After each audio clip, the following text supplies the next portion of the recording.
Mấy gặp thành công, xin kính chào các bạn. Thì đây hôm nay mình sẽ test cái máy này. Mình sẽ cắt gạch 80 để mình giao đi Hải Phòng. Đây thì mình vẫn nhắc lại vấn đề nó là như vậy. Cái máy này á, lấy về á, mình căn rất là sát, rất là bót, nên máy lúc các bạn đưa về các bạn chưa tra dầu nhớt đấy, vô máy á, nó rất là nặng đấy, rất là nặng. Thì các bạn cứ dầu nhớt vô đa cho máy đấy. Đó là vấn đề thứ nhất. Vấn đề thứ hai là lưỡi. Cái lưỡi này thì nó còn rất là mới đó, nó rất là mới nên nó rất là sắc, nên mình cắt mình không cần phải dùng lực mình ấn nhiều. Đây mình sẽ đặt hai cái camera, một cái bên này, một cái bên này. Mai là sẽ có hai cái clip cận cảnh cho các bác coi luôn đấy.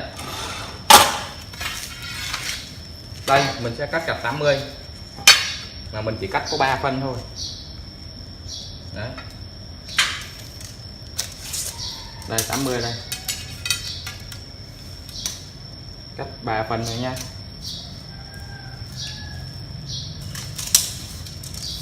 Đây mình sẽ cắt trên gạch này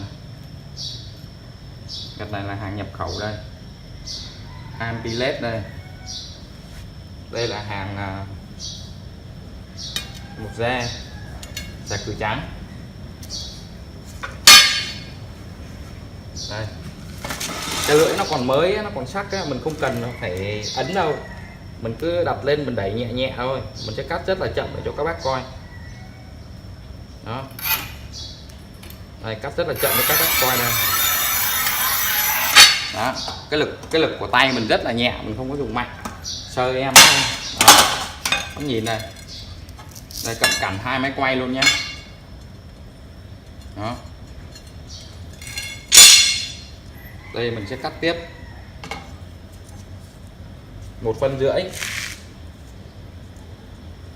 Gạch 80 mà cắt 1,5 phân nha các bác đấy.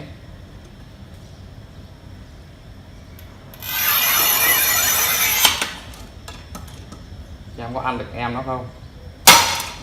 Rồi cho các coi luôn này, 1,5 phân đây. Chụp cả camera luôn đó. Đây cái máy này nữa, hai máy đây, 1,5 phân đó. Các bác nhìn đường cắt đây đó, rất là đẹp.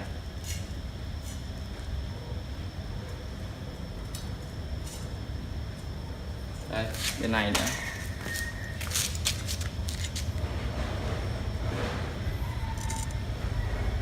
đây quay chậm chậm cho các bác coi đó. Cắt có 1,5 phân thôi đấy các bác. Đây đường cắt đây, đây đặt lên đây cho các bác coi cho nó sướng đó.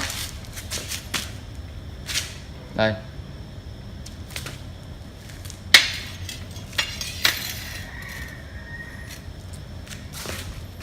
đây các bác nhìn nhé, đường cắt của em nó đây đó. Hai mặt luôn. 80 ấy, cắt 1,5 phân thôi đấy.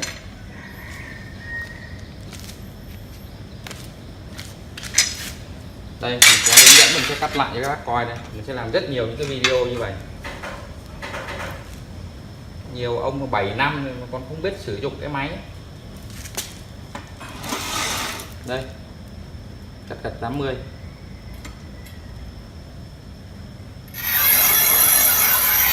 đó.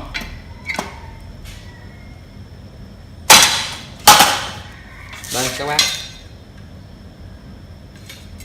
đây mình sẽ cắt vụn nha luôn.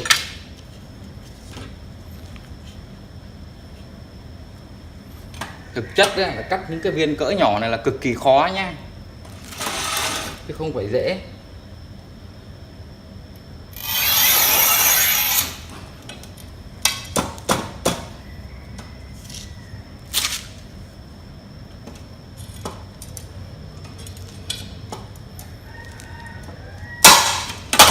Đó, rất là đường cắt rất là đẹp.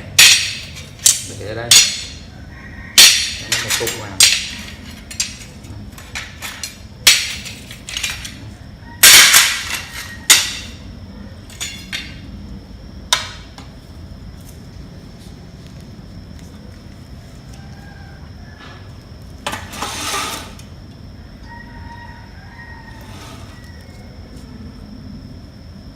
Cẩn cẩn cho các bác coi luôn. Đây mình sẽ cắt từ từ này.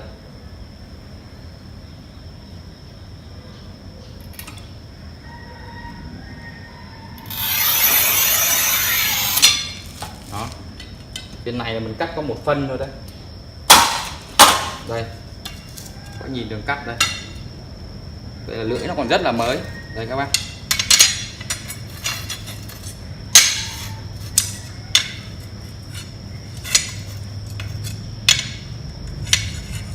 Đó, đo cho các bác coi luôn.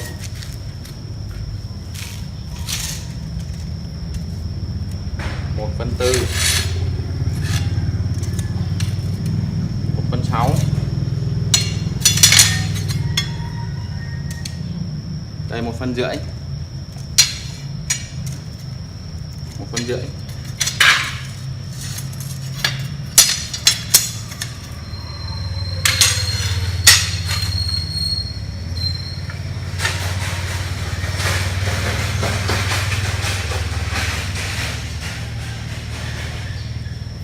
Bây giờ anh sẽ cắt thêm một viên này nữa.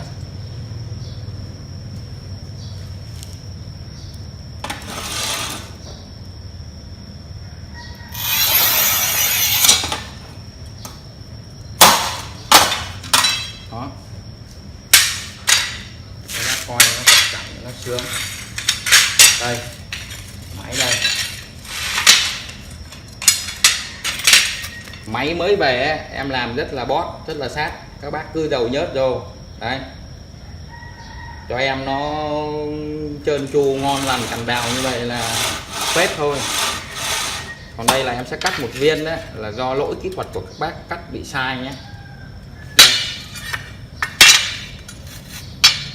Đây là gạt 80 đây.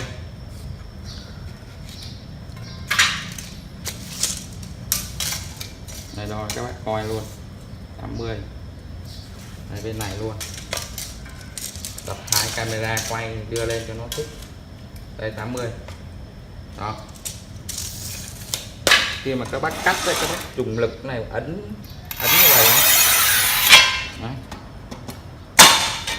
Ở bên gạch nó sẽ ra như vậy này.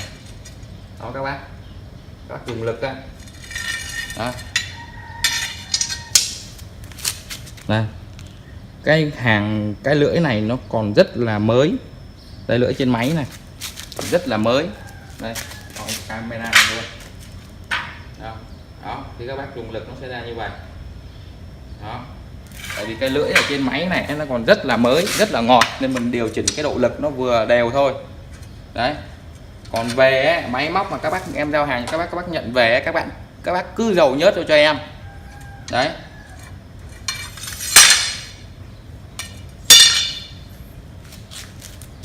rồi máy cắt gặt thành công cũng xin kết thúc cái video này tại đây luôn. Thì mọi chi tiết thắc mắc các bác cần tư vấn thì các bác liên hệ với máy cắt gặt thành công qua số điện thoại là 0947 77 6889.